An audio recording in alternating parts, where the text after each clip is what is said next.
Al principio era la luz, una luz blanca, brillante, sin reflejos y sin deslumbramientos. Luego la sensación de tranquilo júbilo, de paz y de una serenidad increíble que me envolvía. No era éxtasis ni ningún sentimiento que pudiera identificar, excepto quizás gloria en el sentido más cálido y positivo de la palabra. No fue en absoluto similar a lo que había experimentado como oficial médico de la Fuerza Aérea al tomar el programa de entrenamiento fisiológico de la USAF el 5 de mayo de 1960 en la base de la Fuerza Aérea Lackland para oficiales de vuelo. Hiperventilábamos deliberadamente para ver cómo se sentía y luego más tarde tomábamos aire también fuera de la máscara de oxígeno en una simulación, experimentando con ello la euforia de la hipoxia leve, así como otros síntomas que ocurren fisiológicamente durante la hipoxia y aprendiendo a diferenciar la hiperventilación de ella. Esto obviamente es importante si se está volando a gran altura o aterrizando un avión.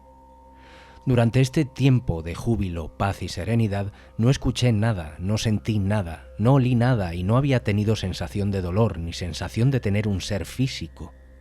Tuve la sensación de que estaba conversando con Dios y que se me estaban dando ideas y hechos importantes sobre la naturaleza de nuestro ser, también sobre las razones de nuestra existencia, que no debo olvidar y que debo comunicar a los demás debido a su increíble importancia.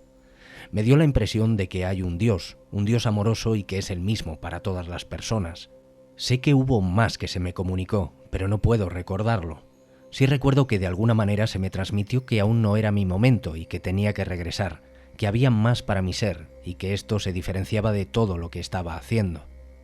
Entonces comencé a escuchar sonidos muy fuertes y desagradables, como de papel rasgándose en retrospectiva, posiblemente sobre gasas de esterilización, y luego voces, hombres y mujeres hablando en murmullos bajos, y luego una voz que decía, es casi la hora del almuerzo, y luego otro diciendo, ha tenido un paro respiratorio. Todavía no tenía ningún dolor y no veía nada en absoluto, la luz blanca se había desvanecido. Me desperté un tiempo después, en una cama de hospital, en el edificio BN, en una unidad de cuidados críticos de neurocirugía con una traqueotomía, con mis brazos y piernas atados a una cama, tubos intravenosos en su lugar, así como un catéter urinario y escuchando los sonidos de una unidad de cuidados intensivos muy ocupada. Sabía que tenía un paro respiratorio, pero no sabía por qué, ni cuándo sucedió. Lo último que recordaba era ir al hospital para una laminectomía, para reparar los daños de un accidente de esquí de marzo de 1968 en Killington Mountain, en Vermont. Este incidente me había causado dolor de forma intermitente y recientemente había estado causándome problemas al usar mi brazo derecho. Así que pensé que probablemente sería prudente someterme finalmente a la cirugía que había sido recomendada hace mucho tiempo. Recordé los procedimientos preoperatorios antes de la intubación. Mucho más tarde me dijeron que había estado caminando por el pasillo con una enfermera el día después de aquella laminectomía exitosa y una extubación sin incidentes y que de repente me dejé caer al suelo, incapaz de respirar. Afortunadamente un neurocirujano estaba en la habitación de al lado. El doctor me realizó una cricotiroidotomía de emergencia porque no podía intubarme mientras estaba inconsciente. Mi garganta se había hinchado mucho después de que me extubaran el día anterior. En ese momento obtuve los registros del hospital, que mostraban que de hecho a las 10:30 de la mañana de esa fecha tuve un paro respiratorio, que mi oxígeno en sangre había caído al 60%, pero que rápidamente se normalizó una vez que me realizaron la traqueotomía. No sé el tiempo exacto entre mi paro respiratorio y la colocación exitosa de esa traqueotomía, pero sé que se intentó la intubación normal y que no tuvo éxito. Inicialmente no le dije a nadie lo que había experimentado. Tuve problemas para transmitir cualquiera de mis pensamientos de manera significativa al principio, hasta que una estudiante de enfermería reflexiva me proporcionó una libreta de papel y un lápiz, por lo cual estaba extremadamente agradecido. Todavía recuerdo vívidamente que rompió a llorar cuando le dije cuánto apreciaba su consideración. Mi recuperación fue lenta y pasé alrededor de 4 semanas en el hospital y luego otras 4 semanas en un hospital de rehabilitación. Mientras estaba en la UCI del hospital, intenté comprobar mi experiencia, que recordé de inmediato. Fue porque tenía una lesión cerebral secundaria a la hipoxia. Al ser médico con formación técnica en neurología y psiquiatría, podía comprender el contexto médico.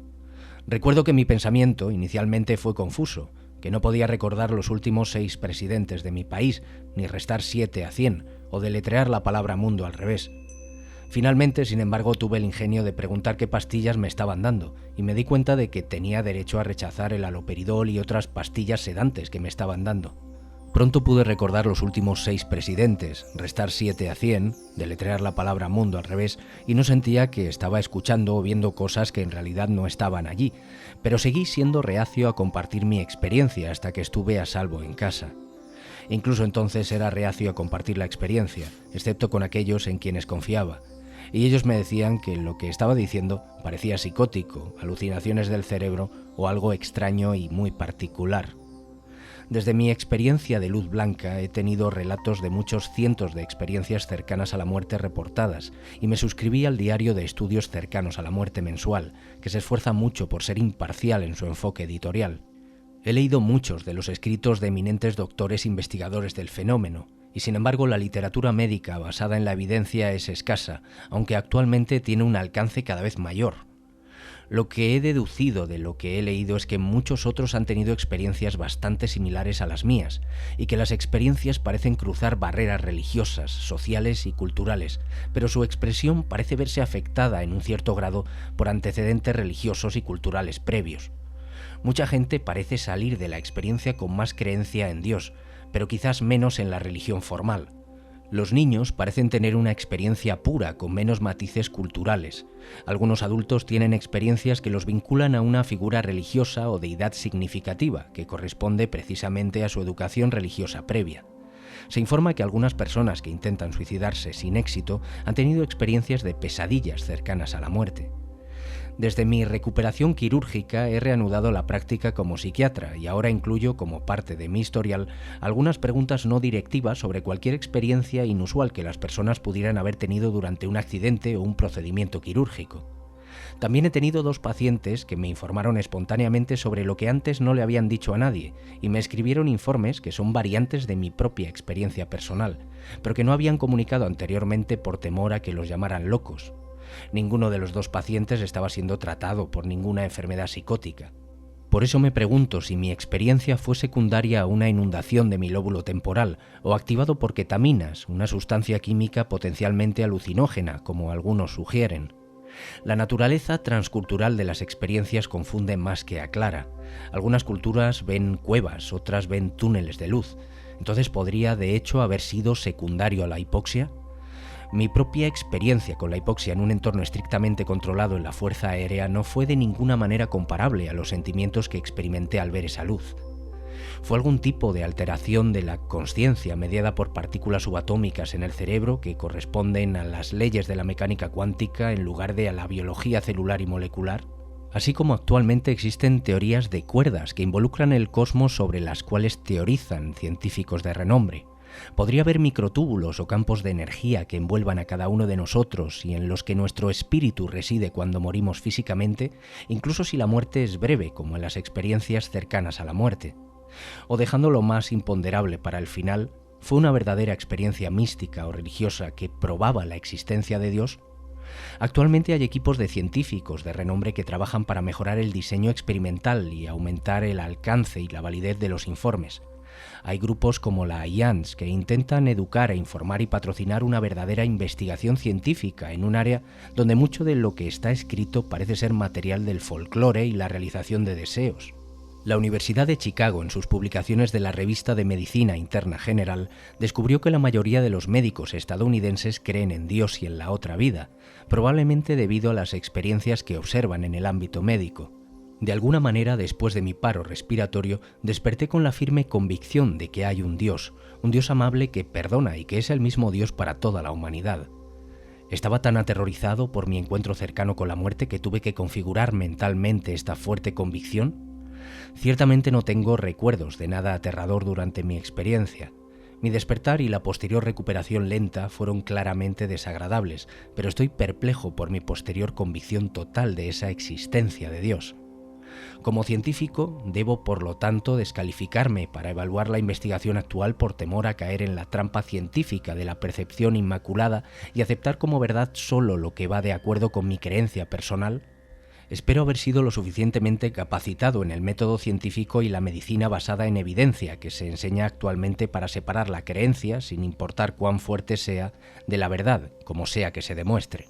Pasaron muchos años y con el paso del tiempo, ocasionalmente me preguntaba cuándo o si iba a adquirir los superpoderes que escriben algunas personas que vivencian estas experiencias. Uno de mis otros hijos, recientemente en una conversación conmigo, mencionó el pasado y dijo: «Papá, ¿recuerdas esa experiencia de luz blanca diciéndote que había algo que tenías que ser?» Y me dijo: «Tenías que ser un abuelo». Y así fue.